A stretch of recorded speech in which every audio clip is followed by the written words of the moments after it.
बहुत समय पहले की बात है। एक गांव में दो दोस्त रहते थे, रामू और लखन। दोनों की दोस्ती इतनी मजबूत थी कि पूरे गांव के लोग उनकी दोस्ती की मिसाल दिया करते थे। उनमें से लखन गांव में ही मेहनत मजदूरी करके अपना गुजारा करता था, जबकि रामू अपनी आजीविका कमाने के लिए अक्सर गांव से बाहर दूसरे नगर में जाया करता था। सभी गांव वालों को यही मालूम था कि रामू एक नगर से सामान खरीदकर दूसरे नगर में बेचता है, जिसके लिए उसे कई बार कई दिनों तक गांव से बाहर रहना पड़ता है। परंतु असल बात कोई भी नहीं जानता था सिवाय उसके दोस्त लखन के, और सच यह था कि रामू एक चोर था। वो आज तक कभी अपने गांव में चोरी नहीं किया था, बल्कि वह दूसरे नगरों में जाकर चोरी करता था। इसीलिए वह कई दिनों तक अपने गांव वापस नहीं लौटता था। परंतु रामू की इस सच्चाई से सभी गांव वाले अनजान थे। रामू का दोस्त लखन, जो कि सब कुछ जानता था, उसने कई बार अपने दोस्त रामू को चोरी छोड़ देने के लिए कहा, परंतु रामू ने कभी उसकी बात नहीं मानी, बल्कि वह तो कहता कि लखन तुम भी मेरे साथ मिल जाओ तो हमारे वारे न्यारे हो जाएंगे। लखन को रामू का चोरी करना बिल्कुल भी पसंद नहीं था, परंतु अपनी बचपन की दोस्ती के कारण उसने कभी भी किसी को यह राज की बात नहीं बताई। इस प्रकार रामू और लखन अपनी दोस्ती को अच्छे से निभा रहे थे। एक दिन गांव में खबर फैली कि गांव के बाहर एक साधु महाराज ने अपना डेरा जमाया है। गांव के सभी लोग उन साधु महाराज से आशीर्वाद लेने के लिए आने लगे। साधु बाबा गांव के लोगों को धर्म के रास्ते पर चलने की सलाह देते और उनके वचनों का गांव वालों पर अच्छा प्रभाव भी पड़ रहा था। इसी तरह लखन और रामू भी उन साधु बाबा से आशीर्वाद लेने के लिए गए। साधु बाबा के शब्दों का रामू पर ऐसा असर हुआ कि उसे भी लगने लगा कि चोरी करना उसके लिए कोई अच्छा काम तो नहीं है। एक दिन रामू अकेले में साधु बाबा के पास गया और अपने मन की बात बताई। साधु महाराज से कहते हुए वह बताने लगा, बाबा असल में मैं एक चोर हूँ और आपके वचनों से मैं बहुत ही प्रभावित हूँ। तब साधु बाबा कहने लगे, बेटा अगर सच में मेरी बातों का तुम पर कोई असर है तो तुम चोरी जैसा गलत काम छोड़ क्यों नहीं देते। रामू कहने लगा, बाबा मुझे और कोई और काम आता ही नहीं है, ना तो मैं खेती करना जानता हूँ और ना ही मुझसे मेहनत मजदूरी होती है। मुझे तो एक ही काम अच्छे से आता है, चोरी करना। तो फिर भला मैं चोरी कैसे छोड़ दूं? साधु ने कहा, बेटा मेरी मानो तो कुछ दिन के लिए तुम मेरे साथ इसी आश्रम में रहो। अवश्य ही ऐसा करने से तुम्हारा हृदय परिवर्तन होगा और तुम सही रास्ते पर आ जाओगे। साधु की बात मानकर रामू उन्हीं के आश्रम में रहने लगा और साधु बाबा की सेवा करने लगा। इसी तरह करते करते एक महीना बीत गया। रामू ने खूब मन लगाकर साधु महाराज की सेवा की और साधु बाबा भी उसके सेवा भाव से बहुत ही खुश थे। रामू का हृदय अब पूरी तरह बदल चुका था। रामू चोर अब रामेश्वर बन चुका था। एक दिन साधु बाबा ने कहा, रामू तुमने सच में पूरे सेवा भाव से मेरी सेवा की है और अब मेरे यहाँ से चलने का समय आ गया है, क्योंकि साधुओं का कोई एक ठिकाना नहीं होता। मैं तुम्हारी सेवा भाव और तुम्हारी श्रद्धा से बहुत ही खुश हूँ और मैं चाहता हूँ कि तुम मुझसे कुछ मांग लो। रामू कहने लगा, बाबा अगर आप सचमुच में मुझे कुछ देना चाहते हो तो मैंने सुना है कि आपके पास ऐसी सिद्धियां हैं जिससे पशु और पक्षियों की बोली भी समझी जा सकती है। यदि आप सचमुच मुझे कुछ देना ही चाहते हैं तो ऐसी सिद्धि दीजिए कि मैं भी पशु पक्षियों की भाषा समझ सकूं। साधु बाबा मुस्कुराते हुए कहने लगे, ठीक है पुत्र, आज से तुम पशु पक्षियों की भाषा भी समझ पाओगे। यह कहते हुए साधु ने रामू के सिर पर हाथ रखा। रामू कहने लगा, बाबा मैं आपसे एक और विनती करना चाहता हूँ। बोलो बेटा तुम्हारी क्या इच्छा है? बाबा आपके कहे अनुसार मैं चोरी का काम छोड़ दूंगा, परंतु फिर मेरा भरण पोषण कैसे होगा? इसीलिए मैं चाहता हूँ कि आप मुझे साल में एक बार चोरी करने की अनुमति दे दें, जिससे कम से कम मैं अपना पेट पाल सकूं। साधु ने कहा, ठीक है बेटा, मैं तुम्हारी यह बात भी मानूंगा। तुम साल में सिर्फ एक बार ही चोरी कर सकते हो, लेकिन ध्यान रहे कि यह चोरी सिर्फ दीपावली के दिन ही कर सकोगे। इस दिन के अलावा गलती से भी किसी दिन चोरी करने की मत सोचना, नहीं तो परिणाम अच्छा नहीं होगा। रामू ने सिर झुकाकर साधु बाबा की बात को स्वीकार किया। साधु एक बार फिर से कहने लगे, बेटा मेरी एक बात याद रखना कि मेरे द्वारा दी गई सिद्धि का प्रयोग अगर तुमने ईमानदारी से किया तो ठीक, वरना फिर तुम्हारा सर्वनाश भी निश्चित है। ऐसा आशीर्वाद देकर साधु महाराज किसी दूसरे गांव की तरफ निकल गए। साधु महाराज के साथ रहकर राम के स्वभाव में अब काफी परिवर्तन आ चुका था, जिसके कारण उसका दोस्त लखन भी बहुत ही खुश था। अब तो रामू ने चोरियां करना भी बंद कर दिया था, जैसा कि उसने साधु बाबा को वचन दिया था कि वह साल में केवल एक बार ही चोरी करेगा, और वह भी दीपावली के दिन। अब दोनों दोस्त मेहनत मजदूरी करके ही अपना गुजारा कर रहे थे। लखन की एक बहन थी जो अब जवान हो चुकी थी और उसका रिश्ता तय हो चुका था। 15 दिन के बाद शादी की तारीख निश्चित हो चुकी थी, परंतु लखन जो कि मेहनत मजदूरी करके अपना गुजारा कर रहा था, उसके पास इतना धन भी नहीं था कि वह अपनी बहन की शादी ठीक से कर सके। अब तो उसे इसी बात की चिंता सता रही थी कि 15 दिन के बाद किस तरह से वह अपनी बहन की शादी में बारातियों का स्वागत करेगा, किस प्रकार बारातियों के खाने पीने का इंतजाम करेगा। वह सहायता के लिए अपने कई रिश्तेदारों के पास गया, परंतु किसी ने भी उसकी सहायता न करी। सबने कुछ न कुछ बहाना बनाकर उसे टाल दिया। जब उसे कुछ भी समझ में नहीं आया तो वह सहायता के लिए अपने दोस्त रामू के पास गया और कहने लगा, भाई अब तो तुम ही मेरी सहायता कर सकते हो। तुम तो जानते हो कि मेरी बहन सुकन्या का रिश्ता तय हो चुका है और 10-15 दिन बाद उसकी शादी है। मेरी हालत ऐसी नहीं है कि मैं उसकी शादी का इंतजाम ठीक से कर सकूं। यहाँ तक कि बारातियों को खाना खिलाने के लिए भी मेरे पास पैसे नहीं है। मैंने अपने सभी रिश्तेदारों से सहायता मांगी, परंतु सब ने कुछ न कुछ बहाना बनाकर मुझे टाल दिया। अब तुम ही कुछ कर सकते हो, कैसे भी करके तुम मेरे लिए कुछ धन की व्यवस्था कर दो, कुछ महीनों के बाद मैं तुम्हारे रुपए लौटा दूंगा। रामू ने जवाब दिया, भाई सुकन्या, सिर्फ तेरी ही नहीं बल्कि मेरी भी बहन है। मैं तुम्हारी समस्या समझ सकता हूँ, परंतु मैं तुम्हारी सहायता कैसे करूँ? तुम तो जानते ही हो कि मैंने चोरी करना भी छोड़ दिया है और केवल दीपावली के दिन ही मैं चोरी कर सकता हूँ, जबकि दीपावली आने में अभी 8 महीने बचे हैं। अब ऐसे में मैं क्या करूँ? लखन कहने लगा, मुझे कुछ नहीं मालूम कि तुम क्या करोगे, मगर किसी भी तरह अगले 5 दिन के अंदर मुझे 500 रुपए ला कर दो, नहीं तो मेरी बहन की बारात वापस लौट जाएगी। रामू कहने लगा, ठीक है भाई, मैं तुमसे वादा करता हूँ कि मैं बहन की शादी के लिए धन की व्यवस्था करूंगा। मैं धन इकट्ठा करने के लिए गाँव से बाहर जा रहा हूँ। अगर मैं 5 दिन में लौट कर नहीं आया तो तुम मेरा इंतजार मत करना। लखन ने कहा, ठीक है, तुम जाओ, मैं ईश्वर से प्रार्थना करूंगा कि तुम जल्द से जल्द धन लेकर वापस लौट आओ। अब रामू ना चाहते हुए भी अपने मित्र की सहायता के लिए चोरी करने का इरादा लेकर निकल पड़ा। चलते चलते जब वह एक नदी के पास पहुंचा और नदी पार करने के लिए वह पानी में उतरा कि तभी पीछे से किसी ने उसे पुकारा और आवाज आई, अरे मित्र, जरा मेरी प्रतीक्षा करो, मैं भी तुम्हारे साथ चलूंगा। रामू ने पीछे मुड़कर देखा तो यह मंदिर का पुजारी था जो नदी पार करने के लिए उसकी सहायता चाहता था। पुजारी रामू के पास आया, उसने अपनी पोटली रामू को थमा दी और अपना एक हाथ उसकी ओर बढ़ा दिया। दोनों नदी पार करने लगे कि तभी पीछे से किसी पक्षी की आवाज आई। यह आवाज सुनकर रामू एकदम चौकन्ना हो गया और उसने नहीं में अपना सिर हिलाया। वे दोनों फिर से आगे बढ़ने लगे और जब वह दोनों नदी के बीचों बीच पहुंचे तो एक बार फिर से पक्षी की आवाज आई। रामू ने एक बार फिर से इनकार करते हुए नहीं में अपना सिर हिलाया। फिर रामू और पुजारी नदी के पार पहुंच गए। रामू ने पुजारी को उसकी पोटली वापस थमा दी और फिर अपनी यात्रा पर आगे जाने के लिए कहा, मगर पुजारी यह जानने के लिए बेचैन था कि पक्षी की आवाज सुनकर रामू क्यों बार बार अपना सिर हिला रहा था। उसने रामू से पूछा, मित्र, मुझे एक बात तो बताओ कि जब तुम मुझे नदी पार करवा रहे थे तब किसी पक्षी की आवाज सुनकर तुम बार बार नामे अपना सिर क्यों हिला रहे थे? आखिर इसमें क्या रहस्य है? रामू ने जवाब दिया, पुजारी जी, इससे आपको क्या मतलब? आपने तो नदी पार करनी थी, जो कर लिया। मैंने आपकी सहायता कर दी। अब आप अपने रास्ते पर जाइए और मुझे अपने रास्ते पर जाने दीजिए। परंतु पुजारी वहाँ से गया नहीं। वह जिद करने लगा, जब तक तुम मुझे बताओगे नहीं मेरे मन को चैन नहीं मिलेगा और मैं यहाँ से नहीं जाऊंगा। रामू ने कहा, ठीक है, अगर आप जानना ही चाहते हैं तो मैं आपको बताऊंगा, परंतु यह रहस्य आप किसी और को नहीं बताएंगे। किसी को नहीं बताऊंगा मित्र। रामू ने कहा, भाई, मैं एक चोर हूँ और मेरे मित्र की बहन का विवाह होने वाला है। उसकी शादी के लिए मुझे 500 रुपए का इंतजाम करना है, इसीलिए मैं चोरी करने को निकला हूँ। जब हम दोनों पानी में चलने लगे थे तब पक्षी ने मुझसे कहा था कि आपकी पोटली में सोना रखा है और मैं उसमें से सोना निकाल लूं, मगर मैंने सर हिलाकर कहा कि मैं कुछ भी नहीं चुराऊंगा, क्योंकि आपने मुझे मित्र कहकर पुकारा था और सहायता के लिए अपना हाथ मेरी ओर बढ़ाया था। मित्रता का धर्म निभाना मेरा कर्तव्य है। अपने मित्र का आदर करना और उसके प्रति निष्ठा को मैं कैसे भुला सकता हूँ, क्योंकि इस समय भी मैं एक मित्र की सहायता करने के लिए ही निकला हूँ। पुजारी रामू की यह बातें सुनकर आश्चर्यचकित रह गया। रामू ने आगे कहा, जब हम दोनों नदी के बीचों बीच आ गए थे तब उस पक्षी ने कहा था कि मैं आपको पानी में धक्का दे दूं और सोना ले जाऊं, लेकिन मैंने फिर से इनकार कर दिया। यदि मैं ऐसा करता तो अपने मित्र के साथ धोखा करता और मैं मित्र के साथ कभी ऐसा नहीं कर सकता। अब तो रामू की बातें सुनकर पुजारी का सिर चकरा गया। वह सोचने लगा कि यह किस तरह का चोर है जो चोर होते हुए भी ऐसी धर्म महात्माओं वाली बातें कर रहा है। भला एक चोर होकर इसके विचार इस तरह के कैसे हो सकते हैं? उसने रामू से पूछा, भाई, एक चोर होते हुए भी तुम्हारे अंदर इतने अच्छे गुण और इतने अच्छे विचार कैसे आ गए? रामू ने बताया कि वह महीने तक एक साधु महाराज के आश्रम में रहा था और यह सब उसी का असर है। इसके बाद रामू अपने रास्ते पर चला गया और पुजारी अपने रास्ते चला गया। पुजारी सारे रास्ते इस धर्मी और नेक दिल चोर के बारे में ही सोचता रहा। आखिरकार एक चोर होकर वह कितना ईमानदार और नेक दिल था। नगर में पहुंचकर पुजारी सीधा राजा के महल में गया। असल में राजमहल में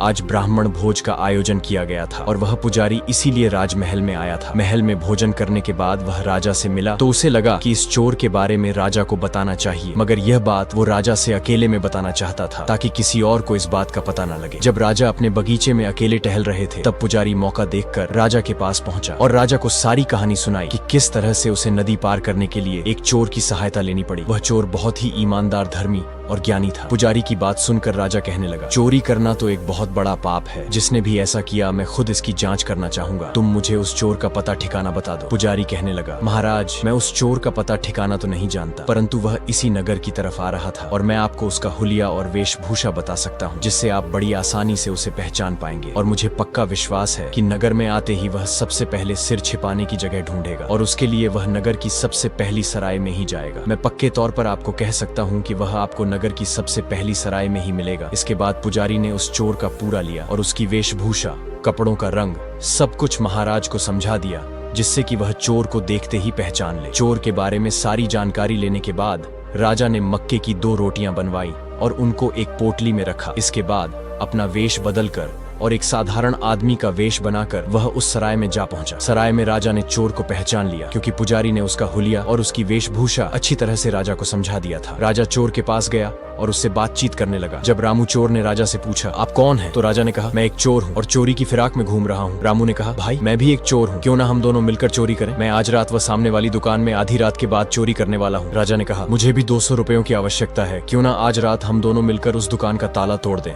जब रात हुई तो चारों ओर सन्नाटा छा गया। तब वे दोनों दुकान की ओर गए। रामू ने ताला तोड़ा और अंदर घुस गया। तिजोरी तोड़कर उसने 500 रुपए अपने लिए निकाले और 200 रुपए अपने साथी के लिए निकाले। उसने राजा को उसकी जरूरत समझकर 200 रुपए दे दिए और फिर कुछ खाने के लिए उसने दुकान में पड़ी हुई बोरियों की ओर देखा, क्योंकि उसे भूख लग रही थी। जब से वह घर से चला था तब से लेकर अब तक उसने कुछ नहीं खाया था। उसे सामने की बोरियों में कुछ सफेद सफेद सा नजर आया। रामू ने सोचा कि शायद यह चीनी है। उसने मुट्ठी भरी और अपने मुंह में डाल लिया, परंतु यह क्या, ये तो नमक था। उसने एकदम सब थूक दिया। अचानक उसने अपने साथी से दिए हुए 200 रुपए वापस मांगे। जब राजा ने वह देने से इनकार किया तो रामू ने उसके मुंह पर एक तमाचा जड़ दिया और उससे रुपए छीन लिए। उसने अपने 500 और अपने साथी के 200 रुपए वापस तिजोरी में डाल दिए और फिर दुकान बंद कर दी। राजा रामू की इन सभी हरकतों से बड़ा ही हैरान हुआ। एक तमाचा पड़ने के कारण बेचारा राजा चुपचाप उसके साथ दिया। जब वे दोनों सराय के अंदर पहुंचे तो राजा ने पूछा, भाई पहले तो तुमने रुपए चुराए और फिर वापस तिजोरी में रख दिए, ऐसा क्यों? रामू ने कहा, मैं भूखा था और दुकान में कुछ खाने के लिए ढूंढ रहा था, मगर गलती से मैंने दुकानदार का नमक चीनी समझकर खा लिया और जिसका नमक खाया हो उसके साथ धोखा नहीं कर सकते, इसीलिए मैं रुपए वापस तिजोरी में रख दिया। रामू चोर की बातें सुनकर राजा हक्का बक्का रह गया। सोचने लगा कि यह चोर कैसी ज्ञान की बातें कर रहा है, यह तो बड़ा ईमानदार चोर है। अब उसे पुजारी की बात पर पूरा विश्वास हो गया। इसके बाद राजा ने चोर से कहा, अच्छा चलो अब किसी और जगह चोरी करते हैं। यह सुनकर रामू ने राजा को एक और तमाचा जड़ दिया और कहने लगा, क्या हम सारी रात चोरियां ही करते रहेंगे? आज के लिए इतना बहुत है, अब कल देखेंगे क्या करना है।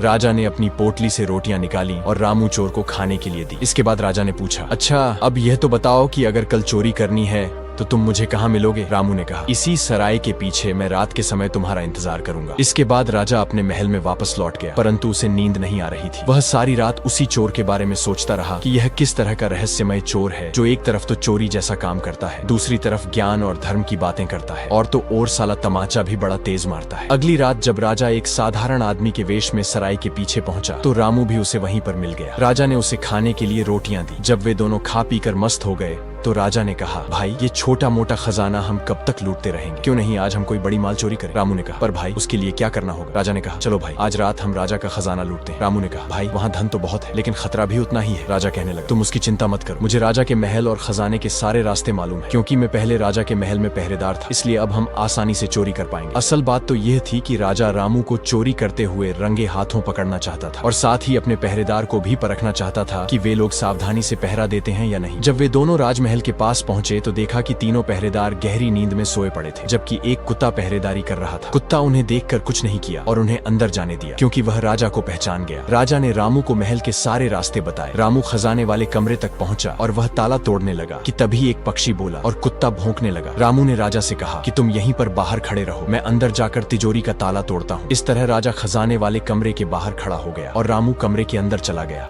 इसके बाद रामू ने खजाने से भरी हुई तिजोरी का ताला तोड़ दिया तो कुत्ता एक बार फिर से भौंका। उसकी आवाज सुनकर रामू ने एक बार जोर से अपना सिर हिलाया और 500 रुपए अपने और 200 रुपए अपने साथी के निकाले। तभी एक बार फिर से पक्षी की आवाज आई और कुत्ता एक बार फिर से भौंका। रामू ने रुपए वापस तिजोरी में रख दिए और राजा के पास जाकर उसके पैरों में गिर गया और कहने लगा, महाराज मैं आपका चोर हूँ और आप मेरे स्वामी हैं। आपने मुझे रंगे हाथों पकड़ लिया है, अब आप जो भी दंड मुझे देना चाहते हैं दे दीजिए, मगर 500 रुपए मेरे मित्र के पास भिजवा दीजिए, नहीं तो उसकी बहन की शादी रुक जाएगी। राजा ने हैरान होकर पूछा, आखिर तुम कैसे जान गए कि मैं चोर नहीं बल्कि राजा हूँ? रामू ने कहा, महाराज जब मैं राजकोष का बाहरी ताला तोड़ रहा था तो पक्षी बोलने लगा और कुत्ता भौंकने लगा और मुझे पशु पक्षियों की भाषा समझ में आती है। पक्षी कुत्ते को कह रहा था, खजाने में चोर घुस आया है और तुम सो रहे हो, तुम एक नमक हराम हो। कुत्ते ने जवाब दिया था, परंतु यहाँ पर तो चोर के साथ स्वयं राजा ही मिले हुए हैं। उस समय मुझे उन दोनों की बातों पर विश्वास नहीं हुआ। जब पक्षी ने दोबारा यह बात कही तो कुत्ते ने फिर से वही जवाब दिया। तब भी मुझे उनकी बातों पर यकीन नहीं था, मगर जब तीसरी बार भी वो यही बात कहे तो मैं समझ गया कि आप स्वयं राजा ही हो। इसके बाद रामू ने गहरी सांस ली और कहा, महाराज कृपया करके 500 रुपए मेरे मित्र के पास भिजवा दीजिए। मेरे लिए आप जो भी सजा तय करेंगे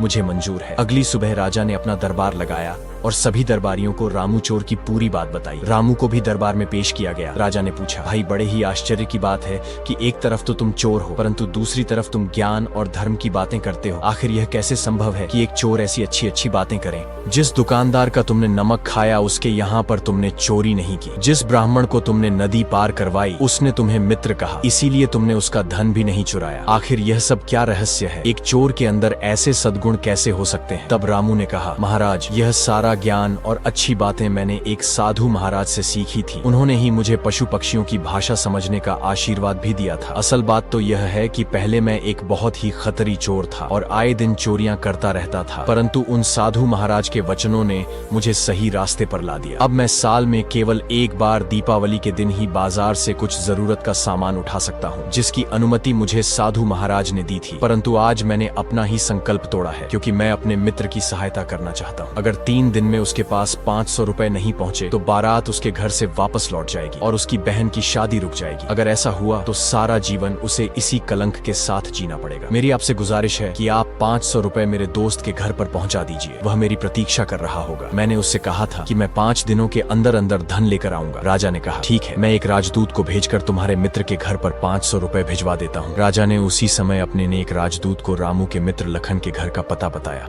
राजा के भेजे हुए राजदूत ने लखन को बताया कि उसका मित्र महल में चोरी करते हुए पकड़ा गया है और राजा ने तुम्हारे लिए 500 रुपए भेजे हैं ताकि तुम्हारी बहन की शादी हो सके। लखन ने वह रुपए लेने से साफ इनकार कर दिया और कहने लगा कि मैंने यह रुपए अपने मित्र से मांगे थे और मैं उसी के हाथों लूंगा। तुम यह रुपए वापस ले जाओ। राजदूत महल में वापस आ गए और उसने राजा को सारी बात बता दी। राजा, जो कि रामू की ईमानदारी और उसकी अच्छाइयों से पहले ही बहुत प्रभावित हो चुका था, अब रामू और उसके मित्र लखन की मित्रता देखकर उसके मन में रामू की इज्जत और भी ज्यादा बढ़ गई। राजा ने कहा, रामू, मैं खुद तुम्हारे साथ चलूंगा और तुम्हारे मित्र को कुछ धन दूंगा ताकि वह अपनी बहन की शादी अच्छे से कर सके। और फिर यही हुआ। राजा रामू के साथ उसके गांव में गया। रामू को देखते ही लखन ने उसे गले से लगा लिया। राजा ने लखन को इतना धन दिया जिससे उसकी बहन का विवाह अच्छे प्रकार से हो सके। इस घटना के बाद राजा रामू को अपने साथ राजमहल में वापस ले आया और कहने लगा, रामू, बेशक तुम एक चोर हो, परंतु तुम्हारे अंदर बहुत से गुण हैं जो एक अच्छे इंसान में होने चाहिए। मेरे ख्याल से अगर तुम्हारी आजीविका का कोई साधन तुम्हें मिल जाए तो तुम चोरी नहीं करोगे। इसीलिए मैं चाहता कि तुम आज से मेरे दरबार में गुप्तचर का काम करोगे, क्योंकि तुम पशु पक्षियों की भाषा समझते हो। इसलिए तुम जैसे गुणी और ज्ञानी आदमी की इस दरबार में बहुत ही आवश्यकता है। फिर रामू ने राजा के दरबार में नौकरी कर ली। राजा भी प्रसन्न था कि रामू के रूप में उसे एक अनमोल हीरा मिल गया है। अब वह समय समय पर राजा को सलाह दिया करता और इस तरह से रामू एक चोर से राजा का गुप्तचर बन चुका था। और इसी के साथ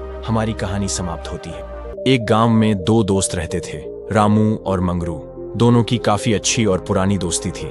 रामू एक मेहनती आदमी था जो मेहनत से अपने परिवार का गुजारा करता था, जबकि मंगरू एक चलता फिरता ठग था जो गांव के लोगों को अपने झांसे में फंसाकर ठग लेता था। गांव का हर आदमी मंगरू से परेशान था। मंगरू इसी प्रकार अपना गुजारा कर रहा था, जबकि रामू दूसरे नगर में काम करके अपना गुजारा कर रहा था। एक दिन रामू अपने काम से छुट्टी लेकर गाँव लौट रहा था।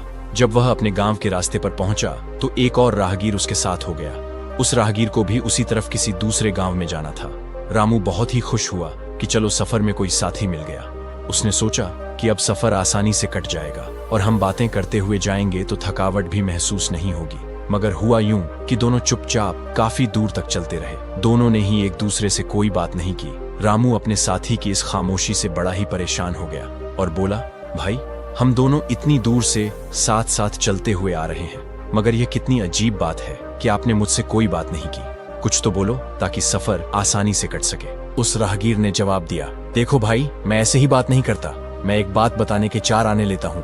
रामू, जो कि इस सफर की खामोशी से काफी तंग आ चुका था, उसने अपनी जेब से 4 आने निकाले और उस राहगीर की हथेली पर रखते हुए बोला, यह लो 4 आने, मगर भगवान के लिए कोई तो बात करो। उस आदमी ने 4 आने अपनी जेब में रखे और कहा, सुनो भाई, जो बात बाहर देखो वो घर जाकर किसी को मत बताना। बस इतना कहकर वो राहगीर चुप हो गया। रामू ने सोचा कि राहगीर कुछ और भी बात करेगा, लेकिन वह तो खामोश ही रहा। थोड़ी देर की खामोशी के बाद रामू फिर से परेशान हो गया और बोला, अरे भाई, आपने 4 आने भी ले लिए और बस एक बात कही और फिर चुप हो गए। भला ऐसे भी कभी सफर कटता है? भगवान के लिए कुछ और बात तो करो। राहगीर ने जवाब दिया, मैंने तुम्हें बताया नहीं था कि मैं ऐसे ही बात नहीं करता। मैं एक बात के 4 आने लेता हूँ। रामू को गुस्सा आया। उसने अपनी जेब में से फिर से 4 आने निकाले और उस राहगीर के हाथ में रखते हुए कहा, ये रखो 4 आने। राहगीर ने वो 4 आने भी अपनी जेब में रख लिए और बोला, सुनो भाई, किसी बात पर भी कभी शर्त मत लगाना। इतना कहकर वह फिर से चुप हो गया। रामू का ख्याल था कि अब की बार 4 आने लेने के बाद वह और भी बातें करेगा, मगर वह तो खामोश ही रहा। इस तरह से थोड़ा सफर और तय हो गया। रामू को फिर से बेचैनी महसूस होने लगी। उसने कहा, भाई, तुमने 4 आने और भी ले लिए, मगर सिर्फ एक ही बात कहकर तुम फिर से चुप हो गए। यह भी कोई बात करने का तरीका हुआ? ऐसे तो हमारा सफर कैसे कटेगा? कोई और बात भी करो। उस राहगीर ने जवाब दिया, मैंने तुम्हें बताया था ना कि मैं एक बात करने के 4 आने लेता हूँ। राहगीर की यह बात सुनकर रामू गुस्से में आ गया। उसने 4 आने निकालकर उस राहगीर की हथेली पर रखे और कहा, ये लो 4 आने, मगर कोई और भी बात करो। उस राहगीर ने 4 आने अपनी जेब में रखे और कहा, सुनो भाई, किसी के साथ जो भी वादा करो उसे पूरा करना। इतना कहकर राहगीर फिर से खामोश हो गया। रामू ने सोचा कि यह आदमी अब मुझसे काफी रकम वसूल चुका है, अब तो यह जरूर बातें करेगा, लेकिन वह फिर से चुप ही रहा। रामू उससे यह कहने ही वाला था कि वह कोई और बात करे कि थोड़ी दूर चलने के बाद वह जगह आ गई जहां से दोनों के रास्ते अलग अलग हो रहे थे। इस जगह पर पहुंचकर राहगीर ने कहा, लो भाई, यहाँ से हमारे रास्ते अलग अलग हो जाते हैं। तुम अपने गांव जाओ, मैं अपने गांव जाता हूँ, मगर जाने से पहले मैं तुम्हें एक बात जरूर बताऊंगा। तुमने पूरे 12 आने खर्च करके मुझसे 3 बातें खरीदी हैं। अगर तुम इन बातों पर अमल करोगे तो हमेशा फायदे में रहोगे। और हाँ, क्योंकि तुमने मेरे साथ इतनी दूर तक सफर किया है, इसलिए मुझ पर तुम्हारा एक अधिकार बनता है कि तुम कभी भी किसी मुश्किल में फंस जाओ तो बिना किसी झिझक के मेरे पास आ जाना। लोग मुझे अक्लमंद बाबा के नाम से जानते हैं और इस जगह से 4 कोस आगे चलकर जो पहला गांव आता है वही मेरा गांव है। वहां पहुंचकर तुम जिस किसी से भी मेरा पता पूछोगे वह तुम्हें बता देगा। अच्छा, अब मैं चलता हूँ, भगवान तुम्हारा भला करे। इतना कहकर अक्लमंद बाबा जी अपने रास्ते पर चल दिए। रामू भी अपने गांव की तरफ चल दिया। रामू कुछ ही दूर चला होगा कि उसे एक कुएं के पास तरबूज की एक बेल दिखाई दी जिस पर एक बड़ा सा तरबूज लगा हुआ था। रामू ने जब यह देखा तो उसे बहुत ही हैरानी हुई, क्योंकि यह तो तरबूज का मौसम ही नहीं था। मगर फिर यहाँ पर तरबूज कैसे आ गया? भगवान की इस कुदरत को देखकर वह हैरान हो गया और अपने घर की तरफ चल दिया। जब वह घर पहुंचा तो उसकी पत्नी उसे देखकर बहुत ही खुश हुई। उसने जल्दी से अपने पति के लिए खाना बनाया। रामू को बहुत ही जोर से भूख लगी थी। उसने जल्दी जल्दी सारा खाना खा लिया और फिर पेट पर हाथ फेरते हुए एक बड़ी सी डकार ली और फिर उसे अचानक से तरबूज की बेल याद आई। रामू अपनी पत्नी से कहने लगा, कुदरत के खेल भी कितने अजीब हैं। मैंने रास्ते में एक बहुत ही अजीब बात देखी जिसके कारण मैं अब तक हैरान हूँ। उसकी पत्नी हैरान होकर पूछने लगी, क्या देख लिया आपने? रामू ने जवाब दिया, रास्ते में मैंने एक कुएं के पास एक तरबूज की बेल देखा जिस पर बड़ा सा तरबूज लगा हुआ था। उसकी पत्नी ने कहा, यह कैसे हो सकता है? ये तो तरबूज का मौसम ही नहीं है। रामू ने कहा, यही बात तो हैरानी की है। पत्नी ने कहा, अजी आपसे कोई धोखा हुआ होगा। नहीं भाग्यवान, मैंने अपनी आंखों से देखा है। ठीक उसी समय बाहर से आवाज आई, अरे भाई, हमें भी तो पता चले कि तुमने ऐसा क्या देख लिया। रामू ने चौंक कर दरवाजे की तरफ देखा। दरवाजे पर पुराना दोस्त मंगरू खड़ा था। रामू आगे बढ़कर अपने दोस्त को गले लगा लिया और फिर उसे अपने पास बिठाया। मंगरू ने बैठते ही कहा, अब की बार तो बहुत दिनों के बाद आए हो। हाँ दोस्त, क्या बताऊं, छुट्टी ही नहीं मिलती थी। जब छुट्टी मिली तो सीधा इधर चला आया। तब रामू की पत्नी हंसते हुए कहने लगी, और इन्होंने आते ही ऐसी बात बताई जिस पर मुझे विश्वास ही नहीं हो रहा। इन्होंने रास्ते में एक तरबूज की बेल देखी और यह कहते हैं कि उसमें एक बहुत बड़ा तरबूज लगा हुआ था। रामू बोला, हाँ यार, मैंने अपनी आंखों से देखा। मंगरू ने कहा, लेकिन अभी तो तरबूज का मौसम ही नहीं है।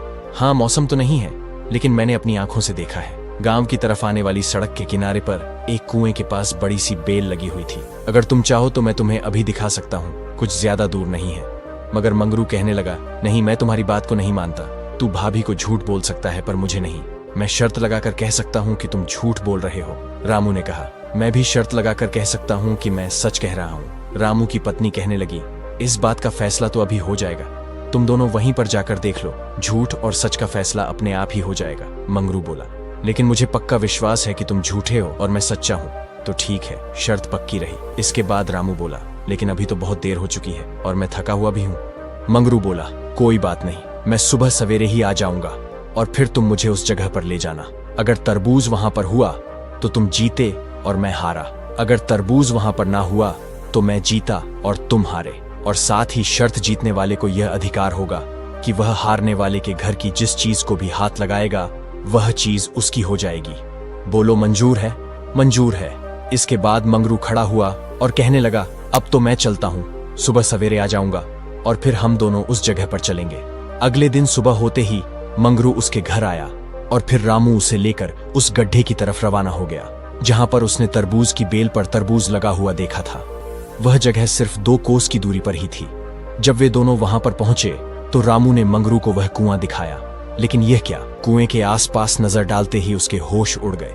वहां पर तरबूज तो क्या, तरबूज की बेल का भी कोई नामो निशान नहीं था। मंगरू ने मुस्कुराते हुए कहा, हाँ भाई, कहाँ पर है तुम्हारा तरबूज? रामू बोला, कल तो यहीं पर था। मैंने कहा था ना कि मैंने अपनी आंखों से देखा था।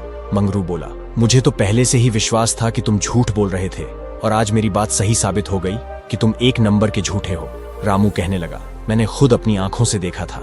ऐसा लगता है जैसे कोई जानवर उसे बेल समेत खा गया। मंगरू ने हंसते हुए कहा, अब तो जो तुम्हारा दिल हो वो तुम कह सकते हो। बस तुम जल्दी से घर वापस चलो। मैं तुम्हारे घर की जिस चीज को भी हाथ लगाऊंगा वह मेरी हो जाएगी। मंगरू ने हंसते हुए कहा। रामू ने उसकी बात का कोई जवाब नहीं दिया और मुंह लटकाए हुए वह घर की तरफ चल दिया।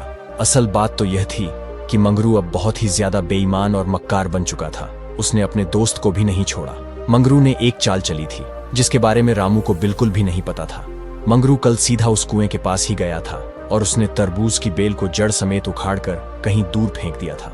इस तरह से उसने अपनी शर्त को जीतने का पक्का इंतजाम कर लिया था। लेकिन बेचारा रामू तो शर्त लगा चुका था और अब हार भी चुका था। अब वह सोच रहा था कि मंगरू ना जाने उसके घर में कौन सी चीज पर हाथ लगा दे और शर्त के मुताबिक उसे वह चीज देनी पड़ेगी। कहीं उसने कहीं मेरी गाय को छू लिया तो, जो रोज 12 किलो दूध देती है और उसके जैसी गाय पूरे इलाके में किसी के पास नहीं है। हे भगवान, अब मैं क्या करूं? ये बिना सोचे समझे मैंने मुसीबत मोल ले ली। रामू इन्हीं विचारों में डूबा हुआ था तो अचानक उसे अक्लमंद बाबा जी का ख्याल आया और वह सोचने लगा कि उसे अक्लमंद बाबा जी के पास जाना चाहिए। हो सकता है कि वह उसकी कुछ सहायता कर दें और इस मुसीबत से उसे बाहर निकाल सकें। उसने मंगरू से कहा, इससे पहले कि मैं तुम्हारी शर्त को पूरा करूं, तुम मुझे इतनी मोहलत दे दो कि मैं अपने एक मित्र से मिलकर आ सकूं। उसके बाद तुम मेरे घर की जिस चीज पर भी हाथ लगाओगे वो मैं तुम्हें दे दूंगा। मंगरू ने दिल में सोचा कि शर्त तो मैं जीत ही चुका हूं, अब एक और दिन इंतजार करना पड़े तो भला इससे क्या फर्क पड़ता है। उसने रामू को यह इजाजत दे दी कि वह जाकर अपने मित्र से मिल ले। रामू सीधा अक्लमंद बाबा जी के गांव की तरफ चल दिया। वहां पहुंचा तो एक गली में कुछ बच्चे खेल रहे थे। उसने बच्चों से पूछा, बच्चों, क्या तुम्हें अक्लमंद बाबा जी का घर मालूम है? बच्चों ने कहा, हाँ हाँ जानते हैं। रामू बोला, तो जरा बता दो कि उनका घर कहाँ पर है। बच्चे बहुत शरारती थे, कहने लगे, पता तो हम बता देंगे, पर पहले आप हमें बहुत सारा गुड़ देने का वादा करो। रामू ने कहा, ठीक है, मैं तुम्हें बहुत सारा गुड़ दे रहा हूँ। और वह नजदीक की एक दुकान के दुकानदार से कहने लगा, भाई इन बच्चों को 1 किलो गुड़ दे दो। बच्चों ने कहा, नहीं, हमें तो बहुत सारा गुड़ चाहिए। रामू कहने लगा, ठीक है भाई, इन्हें 2 किलो गुड़ दे दो। बच्चे बोले, नहीं, हमें 2 किलो नहीं बल्कि बहुत सारा गुड़ चाहिए। रामू ने गुड़ की मात्रा 2 से 3 किलो, 3 से 4 किलो और फिर 5 किलो तक कर दी। लेकिन शरारती बच्चे एक ही बात पर अड़े हुए थे कि आपने हमें बहुत सारा गुड़ देने का वादा किया था। बच्चों और रामू के बीच अब बहस होने लगी थी तो दुकान के सामने लोगों की भीड़ जमा हो गई। लोगों की आवाज सुनकर अक्लमंद बाबा जी अपने घर से बाहर निकले और उन्होंने देखा कि रामू लोगों से घिरा हुआ था। उन्होंने आगे बढ़कर रामू को गले से लगा लिया और कहने लगे, अरे भाई, तुम यहाँ पर, और ये भीड़ कैसी है? रामू ने जवाब दिया, क्या बताऊं बाबा, मैंने इन बच्चों से आपके घर का पता पूछा था और इन्हें बहुत सारा गुड़ देने का वादा किया था। अब मैं इन्हें 1 किलो गुड़ देता हूँ तो ये नहीं मानते, यहाँ तक कि मैं 5 किलो गुड़ भी दे रहा हूँ तब भी ये नहीं मानते। बस एक ही बात पर अड़े हैं कि हमें तो बहुत सारा गुड़ चाहिए। मुझे तो समझ में नहीं आ रहा कि इनसे अपनी जान कैसे छुड़ाऊं। यह सुनकर अक्लमंद बाबा जी ने कहा, पहली बात तो यह है कि तुम्हें इन बच्चों से वादा नहीं करना चाहिए था और अब तुमने वादा किया है तो उसे पूरा भी करो। रामू बोला, लेकिन यह तो किसी भी तरह से नहीं मानते, अब आप ही कुछ कीजिए।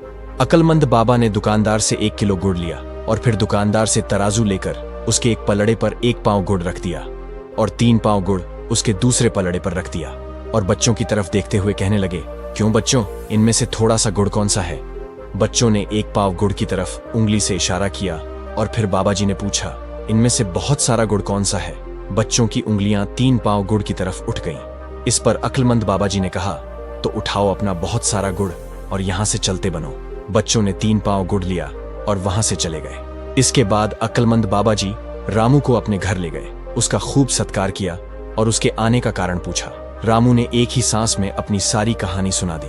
अक्लमंद बाबा जी ने एक गहरी सांस ली और फिर बोले, मेरे भाई, तुमने 12 आने देकर मुझसे 3 बातें खरीदी थी, मगर उनमें से एक भी बात पर तुमने अमल नहीं किया। अगर तुम उन बातों पर अमल करते तो आज तुम्हें यह दिन ना देखना पड़ता।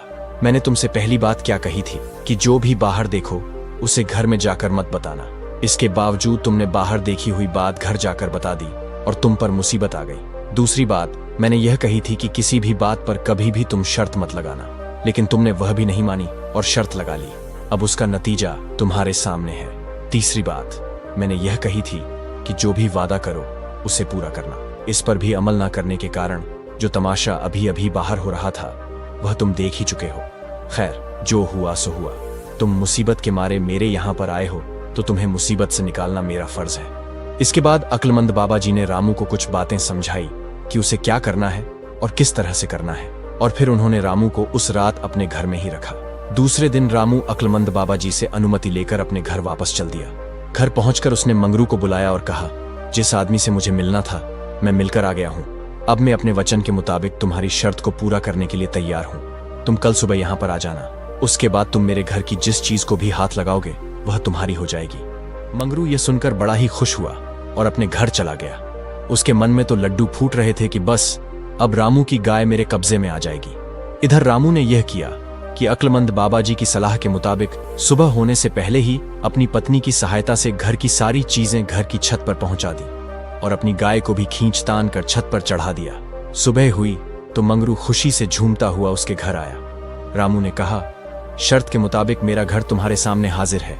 इसकी जिस चीज पर भी तुम हाथ लगाओगे वह तुम्हारी हो जाएगी, लेकिन याद रखना कि तुम्हें सिर्फ एक ही मौका मिलेगा, दूसरा नहीं। ये सुनते ही मंगरू उस झोपड़ी की तरफ बढ़ा जिसमें गाय बांधी जाती थी, मगर झोपड़ी तो खाली थी। मंगरू ये पूछने ही वाला था कि गाय कहां पर है कि तभी छत से गाय की आवाज आई तो वह समझ गया कि रामू ने गाय को छत पर चढ़ा दिया है। उसे रामू की इस हरकत पर बड़ा ही गुस्सा आया और वह उसी गुस्से में घर के आंगन में आकर छत पर चढ़ने के लिए सीढ़ी की तरफ बढ़ा। वह सीढ़ी लकड़ी की थी। उसने जैसे ही छत पर चढ़ने के लिए सीढ़ी को हाथ लगाया, रामू ने उसका हाथ पकड़ लिया। बस तुम्हारी शर्त पूरी हो गई। तुमने सीढ़ी के डंडे को हाथ लगाया है और इस शर्त के मुताबिक यह डंडा तुम्हारा हो गया है। अब यह डंडा लो और आराम से अपने घर जाओ। यह कहकर रामू ने सीढ़ी का डंडा निकालकर मंगरू के हाथ में थमा दिया। मंगरू मुंह लटकाए हुए रामू के घर से निकल गया।